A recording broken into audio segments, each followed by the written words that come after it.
Alors, dans un premier temps, je vais déterminer les limites de cette fonction en plus l'infini et en moins l'infini.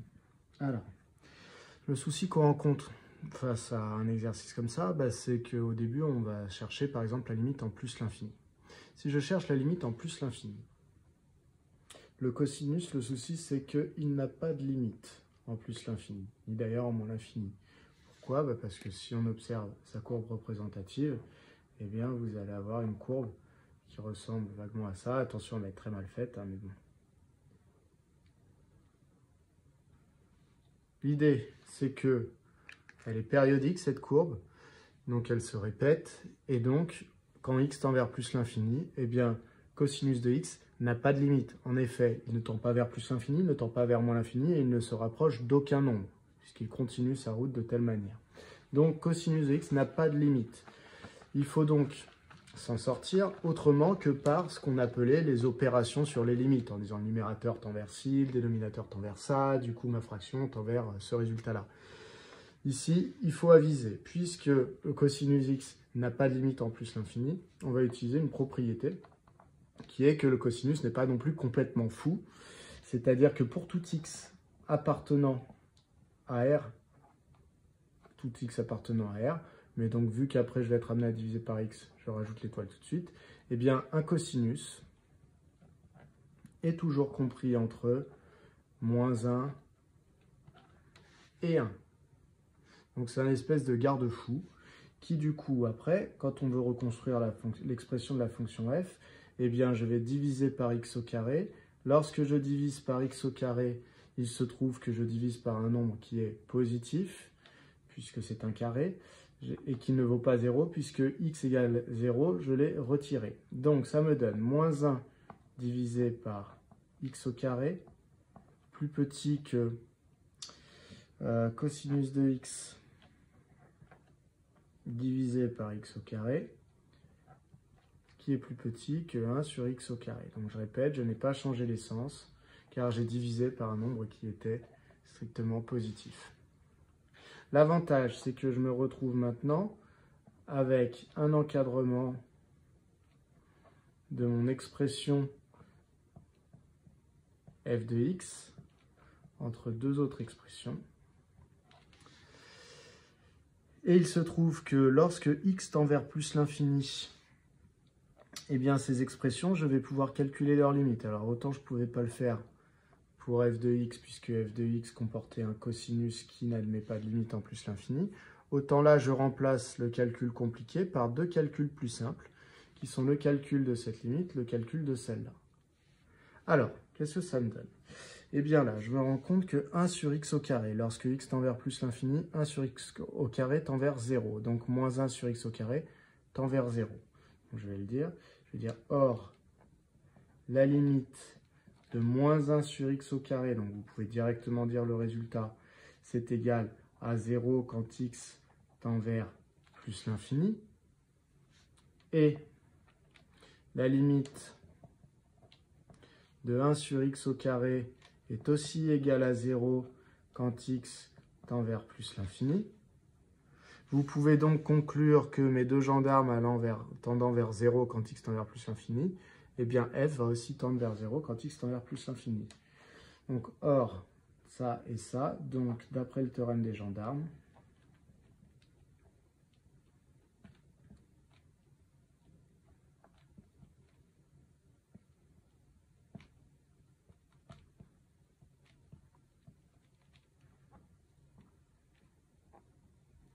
eh bien je peux dire que la limite quand x tend vers plus l'infini de f de x, c'est également égal à 0. Donc ça, c'était la limite quand x tend vers plus l'infini. Si maintenant je veux la limite quand x tend vers moins l'infini, donc je vais me placer à côté. Alors, moi, je vais vous placer en dessous, hein. Donc ça, c'est la limite pour plus l'infini. Si je veux la limite en moins l'infini, je réutilise exactement la même inégalité. Donc je vais dire 2 plus la limite. Alors, je vais décaler mon tableau. Je fais en sorte que vous voyez encore. La limite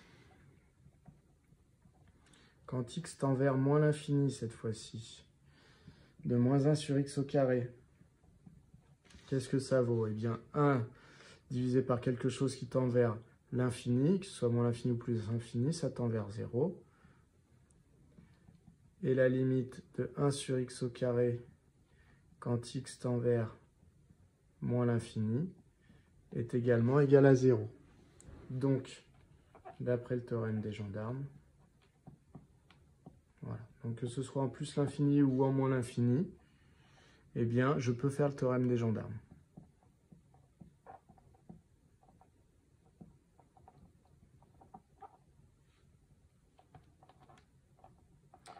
Donc c'est un raisonnement qui se ressemble énormément, plus l'infini en moins l'infini. Je peux conclure que la limite quand x tend vers moins l'infini de f de x est égale à 0. Voilà, donc en réalité, vous avez vu, c'est le même encadrement de f de x qui me sert à la fois pour trouver la limite en moins l'infini, ici, et la limite en plus l'infini, là. Donc c'est le même encadrement. Donc tout le début de votre rédaction, vous pouvez le faire 2 fois. Hein. Vous pouvez faire une fois ce raisonnement-là, puis recommencer, remettre le début et terminer avec ça, si vous en avez envie. Ou sinon, vous pouvez faire une bonne fois pour toutes l'encadrement et faire un raisonnement pour plus l'infini, un raisonnement pour moins l'infini. Graphiquement, qu'est-ce qui se passe? Graphiquement, il se passe ça. C'est-à-dire que la courbe verte, c'est la courbe de la fonction f dont je cherche la limite en plus l'infini et aussi en moins l'infini. Donc là, déjà, je peux observer, quand je regarde ma courbe, que la limite en plus l'infini a bien l'air d'être 0 et la limite en moins l'infini a bien l'air d'être 0 également, puisque ma courbe semble se rapprocher de l'axe des abscisses quand les x grandissent, quand les x partent vers moins l'infini. Voilà. Le théorème des gendarmes, si on veut l'illustrer, c'est que cette courbe verte est comprise entre deux autres courbes plus simples, qui sont la courbe, si j'arrive à l'afficher, la courbe bleue, qui est le gendarme du dessous, donc la courbe verte est toujours au-dessus de la courbe bleue, et la courbe rouge, qui est le gendarme du dessus, donc la courbe verte est toujours comprise entre la bleue et la rouge. Vous voyez, si je zoome, je vois un petit peu mieux ce qui se passe. Voilà, la verte est entre la bleue et la rouge. Donc le théorème des gendarmes dit, puisque la bleue et la rouge se rapprochent toutes les deux de l'axe des abscisses, eh bien la verte aussi, puisqu'elle était coincée entre les deux. Ça, c'est pour plus l'infini. Et en moins l'infini, je vais voir de l'autre côté de mon graphique ce qui se passe. Et c'est exactement la même chose. La verte est toujours comprise entre la bleue et la rouge. Et donc, eh bien, j'en conclus, comme les deux se rapprochaient de l'axe des abscisses, que la verte aussi. Donc la limite de la fonction verte, ça va être 0 en moins l'infini. Alors, voilà un deuxième exemple qui, encore une fois, va être un petit peu différent du précédent. Donc, c'est le but. Voilà, donc je vais chercher à étudier la limite quand x tend vers plus l'infini et quand x tend vers moins l'infini. Alors, déjà, quand x tend vers plus l'infini, eh bien, je me rends compte que je vais avoir un petit souci puisque je me retrouve avec un sinus ici qui n'est pas fixe, il y a du x à l'intérieur, et qui du coup n'a pas de limite, puisque la courbe du sinus est exactement comme la courbe du cosinus, c'est-à-dire que c'est une fonction qui est périodique, donc la fonction sinus ne tend pas vers plus l'infini, ne tend pas vers moins l'infini et ne converge pas vers une valeur réelle. En fait, elle reste toujours dans une bande, elle est bornée, hein, elle est coincée entre moins 1 et 1, mais elle se répète à l'infini, elle n'a pas de limite. Donc je ne peux pas utiliser les arguments du type la limite du numérateur c'est, la limite du dénominateur c'est, donc je trouve la limite du quotient. Il faut que j'utilise une autre méthode qui ne passe pas par ça puisque je ne peux pas parler de limite du numérateur. Du coup, la méthode à laquelle on pense, ça va être de dire que pour tout x appartenant à R étoile, alors j'y vais naïvement au début. C'est-à-dire que je pars comme tout à l'heure. J'ai un sinus de 8x moins 3. C'est un sinus, donc peu importe ce qui se trouve à l'intérieur, 8x moins 3 ou 4x au carré plus 20 ou n'importe quoi, de toute façon, c'est entre moins 1 et 1. Donc j'ai fait exprès de compliquer un peu ce qu'il y avait à l'intérieur par rapport à l'exemple d'avant, juste pour vous montrer que c'est pareil, ça reste un sinus. Donc, et bien là, voilà, c'est pour ça que je disais naïvement, c'est que là maintenant je vais être amené pour reconstruire mon expression g à diviser par x. Or, quand je divise par un nombre, il faut que je fasse attention à savoir est-ce qu'il est négatif ou est-ce qu'il est positif. Donc moi, je vais devoir différencier le cas où il est positif et le cas où il est négatif. Alors, si je cherche la limite quand x tend vers plus l'infini, ça veut dire que x, je m'intéresse à son comportement lorsqu'il est positif et qu'il est très très grand.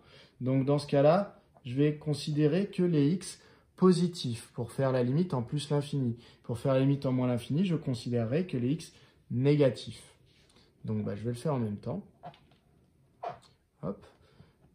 Si je considère les x négatifs pour faire la limite en moins l'infini de ce côté-là et la limite en plus l'infini de ce côté-là. Eh bien, je me retrouve avec sinus de 8x moins 3, j'espère que je vais avoir assez de place, compris entre moins 1 et 1. Donc ici, si je divise par x, comme x est positif, eh bien, je ne change pas l'essence. Je me retrouve avec moins 1 sur x plus petit que sinus de 8x moins 3 sur x plus petit que 1 sur x. Et de ce côté-là, par contre, lorsque je divise par x, puisque je suis sur des x négatifs, eh bien, je vais devoir changer l'essence.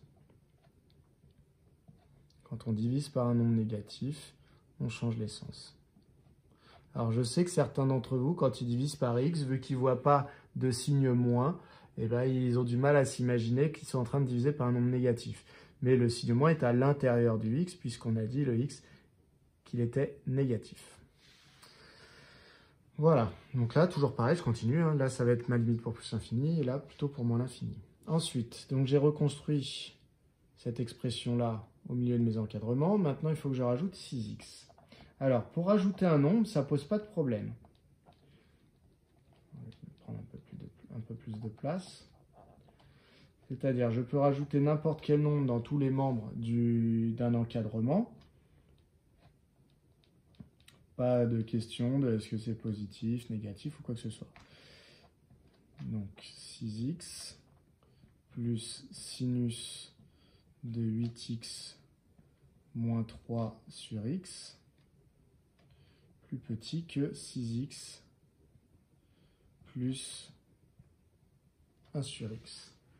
Et de ce côté-là, ça donnera 6x moins 1 sur x plus grand que 6x plus sinus de 8x moins 3 sur x plus grand que 6x plus 1 sur x. Donc, j'ai prouvé que g de x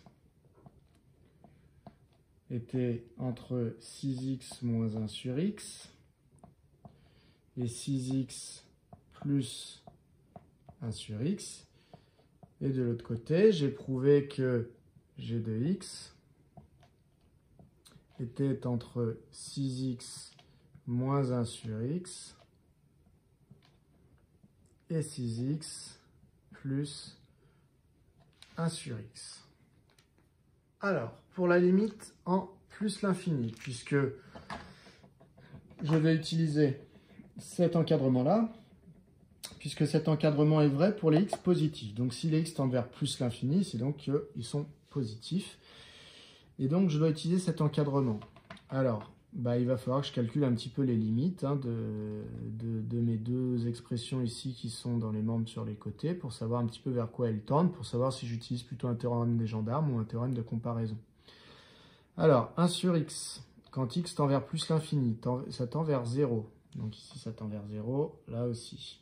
6x, quand x tend vers plus l'infini, ça tend vers plus l'infini. 6x tend vers plus l'infini. Donc ici, des deux côtés, ça tend vers plus l'infini. Donc celui qui me sert pour conclure que g de x tend vers plus l'infini, c'est celui qui est en dessous. Car pour que g de x soit emporté vers plus l'infini, il faut que ce soit celui qui était sous lui qui aille aussi vers plus l'infini pour l'entraîner. celui qui est en dessous, s'il va vers plus l'infini, il va entraîner celui qui est au-dessus de lui vers plus l'infini. Donc c'est ici l'encadrement rouge qui va me servir. Il y a donc qu'un côté qui me sert, c'est un théorème de comparaison. Donc je vais dire, or, la limite quand x tend vers plus l'infini de 6x moins 1 sur x est égale à plus l'infini. Donc, d'après le théorème de comparaison,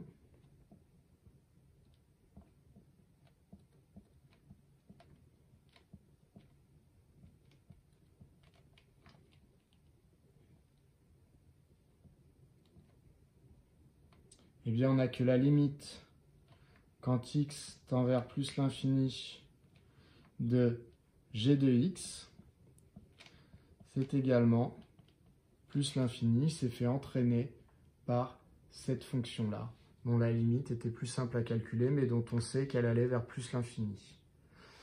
De ce côté-là, donc ça va être pour la limite quand x tend vers moins l'infini, puisque cet encadrement est vrai pour les x qui sont négatifs.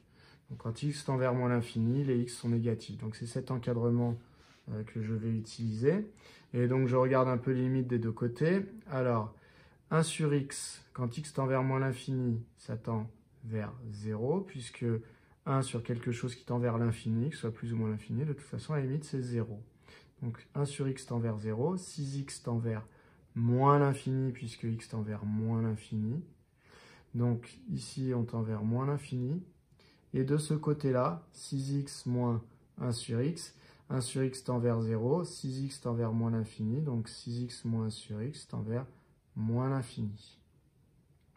Du coup, eh bien, lequel va me servir? Eh bien, cette fois-ci, celui qui va me servir, c'est le côté où j'ai le plus grand. Puisqu'on va tendre vers moins l'infini, j'ai besoin que le plus grand aille vers moins l'infini pour entraîner ceux qui sont en dessous de lui vers moins l'infini. Donc je vais dire, or, la limite de 6x moins 1 sur x quand x tend vers moins l'infini, c'est égal à moins l'infini. Donc, d'après le théorème de comparaison, puisque je n'ai besoin que d'un côté, le théorème de comparaison,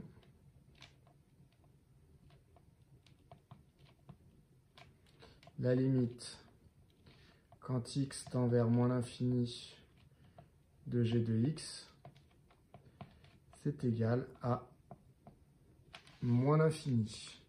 Voilà pour cette utilisation, cette fois-ci, du théorème de comparaison. Donc retenez bien cette idée de si je regarde en plus l'infini ou en moins l'infini, des fois je dois différencier les encadrements à cause du fait que je divise par x et donc je dois différencier suivant que je divise par nombre positif ou par nombre négatif. Si on regarde au niveau des courbes, donc vous voyez en vert, c'est la courbe de la fonction g. En bleu, ça va être 6x moins 1 sur x. Et en rouge, 6x plus 1 sur x. Donc pour les réels positifs, eh bien la bleue est en dessous de la verte, qui est elle-même en dessous de la rouge. Donc celle qui m'a servi à dire que la verte ici allait monter vers plus l'infini, eh bien c'est la bleue. C'est la bleue qui la faisait monter. Vous voyez, c'est pas la rouge. La rouge ne guidait pas la verte. Donc c'est la bleue, du fait que la bleue aille vers plus l'infini, la verte qui restait coincée au-dessus de la bleue est obligée d'aller aussi vers plus l'infini. Par contre, en moins l'infini, c'est un petit peu différent. C'est-à-dire que cette fois-ci, c'est la bleue qui est au-dessus de tout le monde. Ici, c'était la bleue qui était en dessous. Et cette fois-ci, la bleue est au-dessus. Donc c'est le fait que la bleue tende vers moins l'infini quand les x tendent vers moins l'infini, qui fait que la verte va tendre vers moins l'infini. Vous voyez, ça s'inverse. D'un côté, la rouge est au-dessus, de l'autre, la rouge est en dessous. D'un côté, la bleue est en dessous, de l'autre côté, la bleue est au-dessus. La bleue, donc, c'est à chaque fois celle qui nous a servi. Voilà, c'est elle qui a guidé la courbe de la fonction g vers moins l'infini. Voilà pour ces exemples.